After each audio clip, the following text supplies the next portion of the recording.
Hi all, நான் எங்கள் அம்மா கிட்ட சேலஞ்ச் கொடுக்க போகிறேன். என்ன சேலஞ்சாக நான் இப்போ டாட் வச்சுருக்கேன்.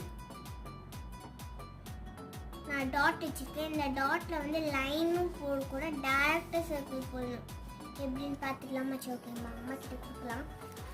அம்மா கிட்ட கொடுத்துடலாம். அம்மா என்ன போடுங்க. அம்மா தெரியலன்னா பாஸ் கொடுத்துடணும். இல்லை லைன் போடக்கூடாது, டேரக்டாக சர்க்கிள் போடணும். தெரியலதான் பாஸ் கொடுத்துடணும். பாஸ் தெரியல, தெரியுது. ஓகே, இப்போ நம்ம போடலாமா? எப்படின்னு சொல்லவா? அப்புறம் இதுலேருந்து பாதி பேப்பர் பிரிச்சுட்டோமோ. நம்ம அதில் லைன், பேப்பரில் ஒரு லைன் போடாமல் இந்த இது அப்படியே பேப்பர்னு வச்சுட்டு அப்படியே சர்க்கிளாக அப்படியே போடணும். டேரக்டாக எப்படி? இதான் ட்ரிக்கு. பாய்.